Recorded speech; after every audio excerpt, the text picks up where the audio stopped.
Ó Mãe Santíssima, intercedei por nós para que possamos bem compreender os ensinamentos de vosso Divino Filho, nosso Senhor e Salvador Jesus Cristo, e as explicações dos pais da Igreja. Ó Virgem Imaculada, ofereço-vos este trabalho e peço que abençoais aqueles que o ouvirem, e que seja para a maior honra e glória de Deus. Amém. Senhor onipotente, purificai o meu coração e os meus lábios. Vós, que purificastes os lábios do profeta Isaías com o carvão em brasa, e dignai-vos, por tal modo, purificar-me com a vossa misericórdia, para que possa dignamente anunciar o vosso santo Evangelho. Por Jesus Cristo nosso Senhor. Amém. Senhor, abençoai-me. Que o Senhor resida no meu coração e nos meus lábios, para que anuncie digna e convenientemente o seu Evangelho. Amém. Evangelho de Nosso Senhor Jesus Cristo, segundo São João. O bom pastor. Disse-lhe Jesus: Eu sou o bom pastor. O bom pastor dá a sua vida pelas suas ovelhas. O mercenário, que não é pastor, a quem não pertencem as ovelhas, vê o lobo aproximar-se, abandona as ovelhas e foge. E o lobo as arrebata e dispersa, porque ele é mercenário e não se importa com as ovelhas. Eu sou o bom pastor, conheço as minhas ovelhas, e as minhas ovelhas me conhecem, como o Pai me conhece e eu conheço o Pai. Eu dou minha vida pelas minhas ovelhas. Tenho ainda outras ovelhas que não são deste redil. Importa que eu as traga. Elas ouvirão minha voz, então haverá um só rebanho, um só pastor. Por isso o Pai me ama, porque dou minha vida para retomá-la. Ninguém a tira de mim, mas eu a dou livremente. Tenho poder de entregá-la e poder de retomá-la. Esse é o mandamento que recebi de meu Pai. Comentários dos Pais da Igreja. Santo Agostinho. O Senhor revela-nos duas coisas que nos havia proposto veladamente. Soubemos primeiro que Ele próprio é a porta. Agora ensina-nos que é o pastor, por estas palavras: Eu sou o bom pastor. Acima, porém, havia dito que o pastor entrava pela porta. Se ele mesmo é a porta, como entra por si mesmo? Assim como ele conhece o Pai por si mesmo, e nós o conhecemos por ele, do mesmo modo, ele entra no aprisco por si mesmo, e nós entramos por ele. Nós, anunciando a Cristo, entramos pela porta. Cristo, porém, anuncia a si mesmo. A luz, com efeito, manifesta as outras coisas e a si mesma.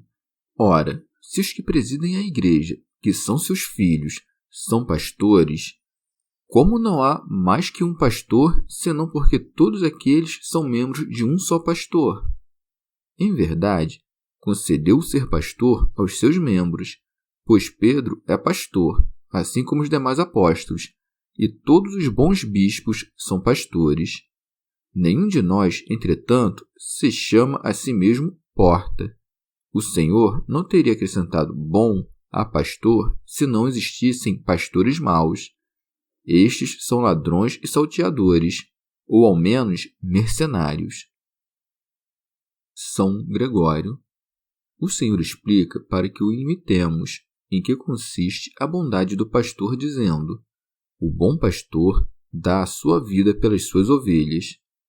Fez o que aconselhou, mostrou o que ordenou, deu a sua vida por suas ovelhas, para fazer do seu corpo e do seu sangue um sacramento para nós e para saciar com o alimento da sua carne as ovelhas que redimiu.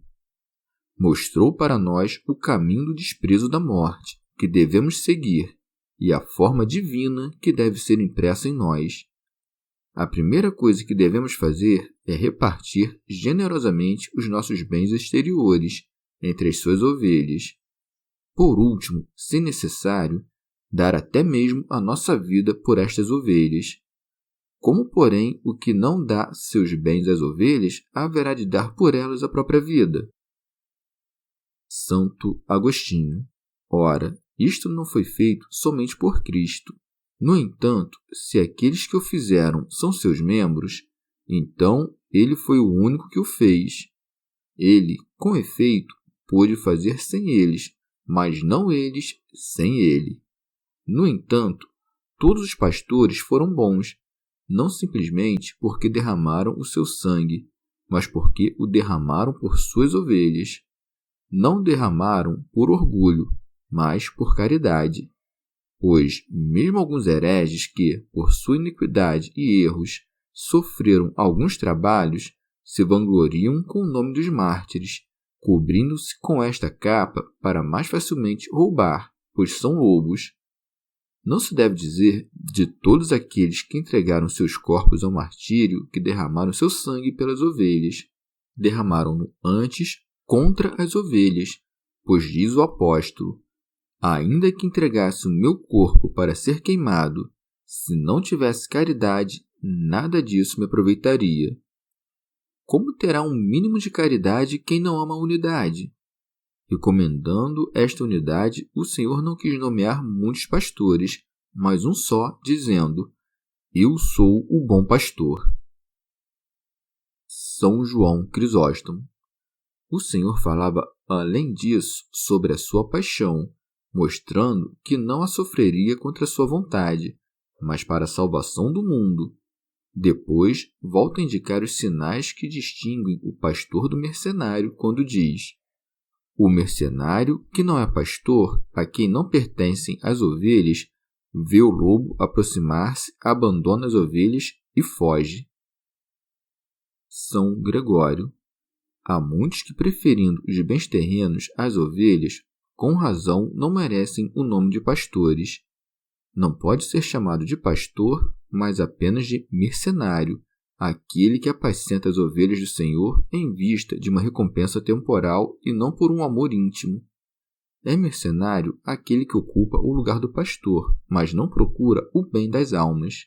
Aspira às comodidades da terra e alegra-se com as prerrogativas de sua dignidade. Santo Agostinho.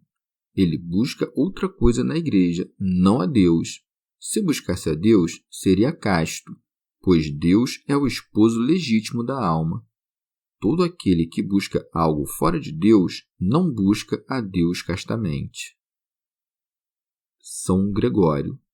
Não se pode saber com certeza se o pastor é mercenário quando falta a ocasião. Em tempos de tranquilidade, o mercenário normalmente guarda o rebanho tal como o verdadeiro pastor. Quando, porém, vem o lobo, aí se sabe com que espírito o guardava. Santo Agostinho. O lobo é o diabo e os que o seguem, pois está dito que, vestidos de pele de ovelhas, são por dentro lobos rapaces. O lobo apanha a ovelha pela garganta e o diabo induz a alma fiel ao adultério. Deve ser escorraçado, mas, uma vez que isso aconteça, tornar-se-á um inimigo declarado.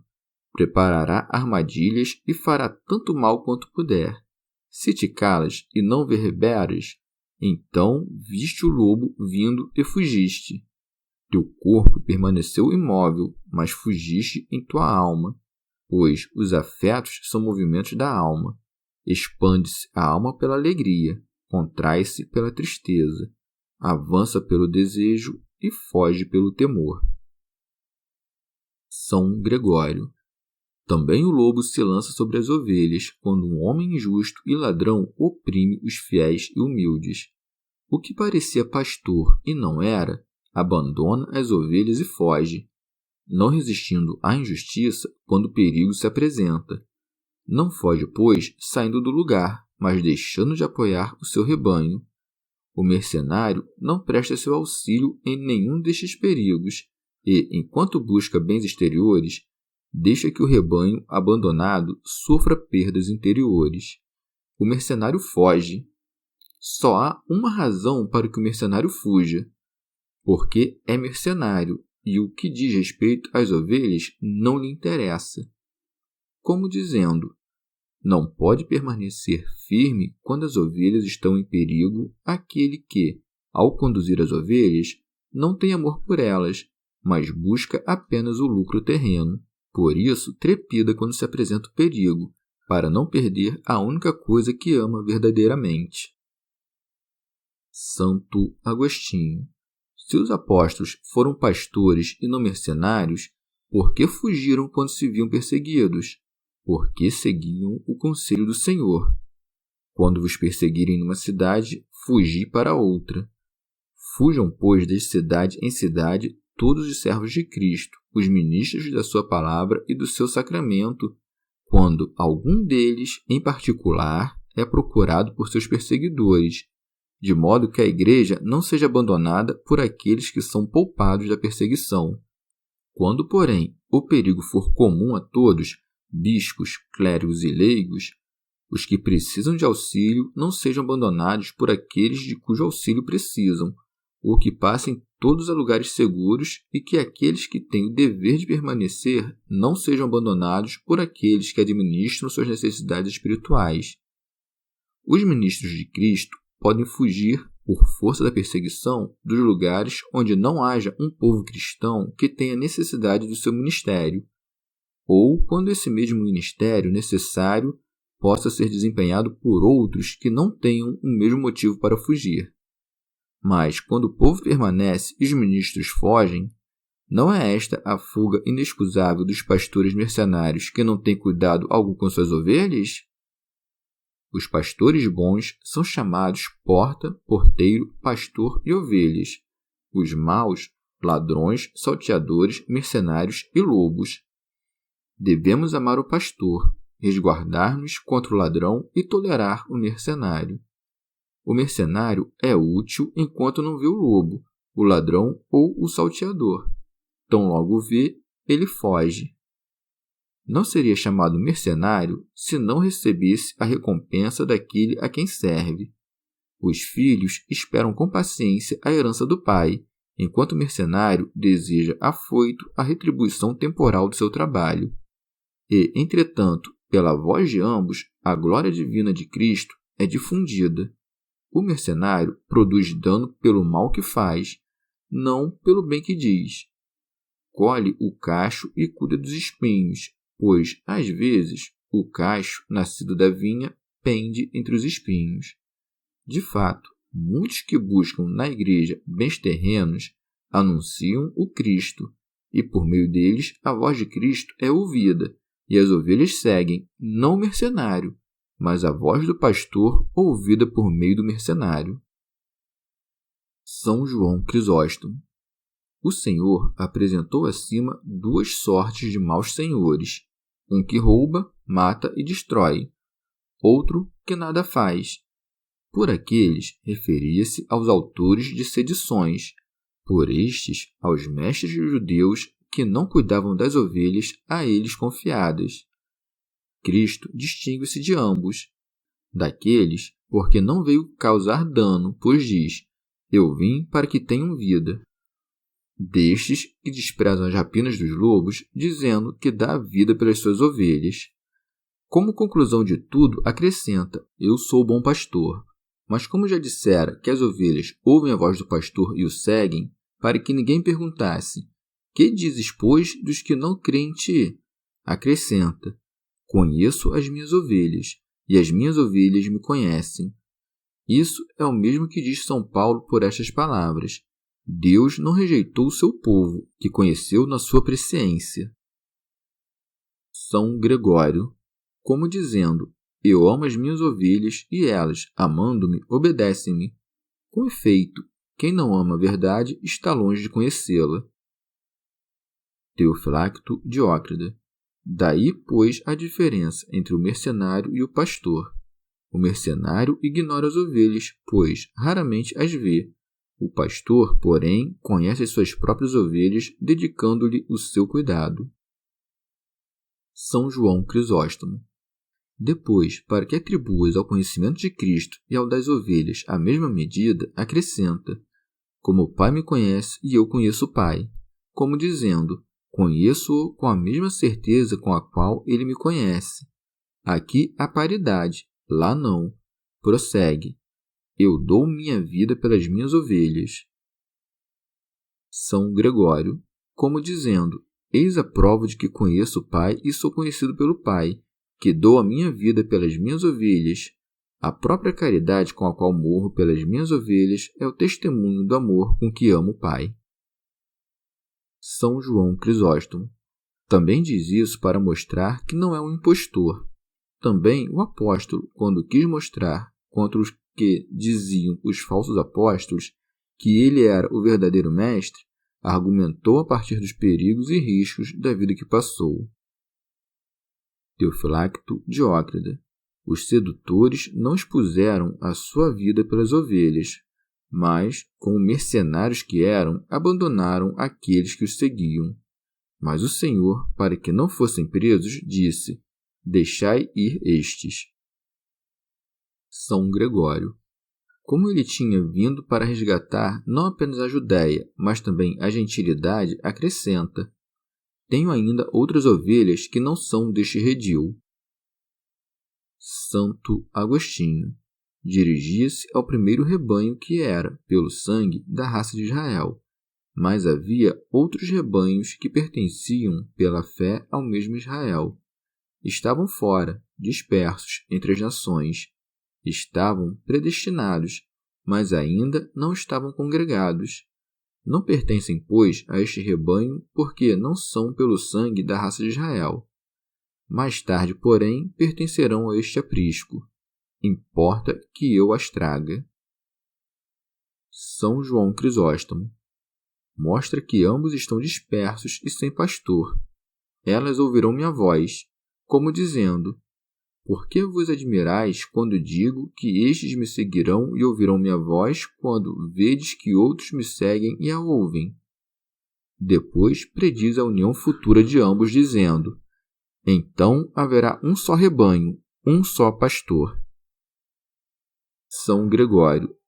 O Senhor constituiu, a partir de 2 rebanhos, um só redil, reunindo na sua fé o povo judeu e os gentios. Teofilacto Diócrida. Porque todos têm um mesmo sinal, o batismo, e um só pastor, o Verbo de Deus. Ouvi, pois, maniqueus, o Novo e o Antigo Testamento não têm senão um só pastor e um só aprisco. Santo Agostinho. Que significam, então, estas palavras? Eu não fui enviado senão às ovelhas desgarradas da casa de Israel, senão que manifestou a sua presença corporal unicamente ao povo de Israel, e não foi às nações, mas enviou outros em seu nome. São João Crisóstomo. A palavra importa não indica aqui uma necessidade, mas apenas o que aconteceria. Como dizem que o Senhor era estranho ao Pai, ele acrescenta: por isso o Pai me ama, porque dou minha vida para retomá-la. Santo Agostinho. Isto é, porque morro para ressuscitar. Há muito peso nestas palavras. Eu dou, como dizendo, que os judeus não se gloriem. Podiam enfurecer-se, mas se eu não quisesse dar a minha vida, o que poderiam fazer com a sua fúria? Teofilacto Diócrida. O Pai amou o Filho, não como uma recompensa da morte que ele sofre por nós, mas como que contemplando o que é próprio da sua essência, da qual procede a caridade pela qual quis morrer por nós. São João Crisóstomo. Ou fala isso se acomodando à fraqueza do nosso entendimento, como dizendo: ainda que não houvesse nenhum outro motivo, o que me levou a vos amar é que vós, de tal modo, sois amado pelo meu Pai que, morrendo por vós, ganharei o seu amor. Não que ele não fosse antes amado pelo Pai, nem que nós sejamos causa desse amor. De maneira semelhante, quer mostrar que não subiu ao Calvário contra sua vontade. Por isso acrescenta: ninguém a tira de mim, mas eu a dou livremente. Santo Agostinho. Com isso mostrou que não morreu segundo a carne, por causa de nenhum pecado, mas porque quis, quando quis e como quis. Tem o poder de entregá-la. São João Crisóstomo. Como eles haviam conspirado muitas vezes para matá-lo, diz-lhes que, sem a sua vontade, todos os seus esforços serão inúteis. Tenho o poder de dar a minha vida e ninguém a pode tirar contra a minha vontade. Esse poder não existe nos homens. Não temos o poder de dar a nossa vida a não ser nos matando. Somente o Senhor tem esse poder. Disso podemos deduzir que, quando Ele quer, pode reassumi-la. E isto é o que dá a entender por estas palavras, e poder de retomá-la, nas quais, indubitavelmente, dá a conhecer a sua ressurreição.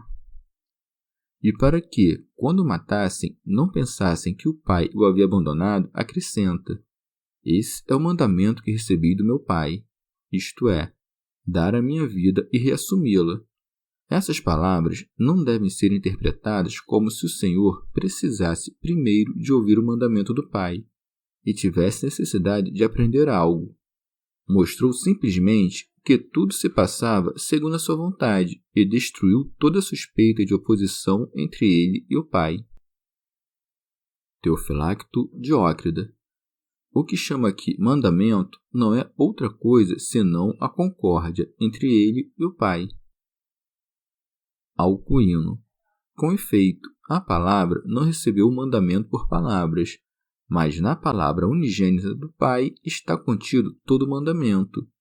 Quando se diz que o Filho recebe algo que ele tem por essência, não se está diminuindo a sua potestade, mas se está mostrando a sua geração. Com efeito, o Pai que gerou o Filho perfeito deu-lhe todas as coisas na sua geração. Teofilacto Diócrida. Depois de manifestar coisas sublimes a seu respeito, declarando ser Senhor da morte e da vida, passa logo a considerações mais humildes, unindo-as todas em admirável harmonia, a fim de que não seja considerado menor que o Pai ou inferior a ele, nem como rival de Deus, mas de igual poder e vontade. Santo Agostinho.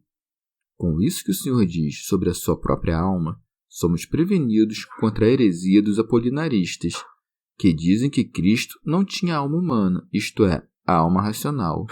Examinemos, pois, como o Senhor entrega sua alma. Cristo é, a um só tempo, verbo e homem, isto é, verbo, alma e carne. Portanto, ou Cristo, enquanto verbo, dá a sua alma e a reassume, ou é a alma humana que, enquanto tal, se dá e se reassume. Ou, por fim, é a carne que, enquanto carne, dá a alma e a reassume. No primeiro caso, a alma humana haveria se separado por algum tempo do Verbo de Deus, pois a morte separou o corpo da alma. Mas a alma não se separou do Verbo. Se dissermos que a própria alma se deu a si mesma, isto é absurdo, pois, se não estava separada do Verbo, como estaria separada de si mesma? A carne, portanto, deu a alma e a outra vez a reassumiu, não pelo seu poder, mas pelo poder do Verbo que habitava nela. Chegamos ao fim de mais um dia de comentários da Catena Áurea. Muito obrigado por ficarem até aqui, que Nossa Senhora derrame suas graças sobre nós e até amanhã.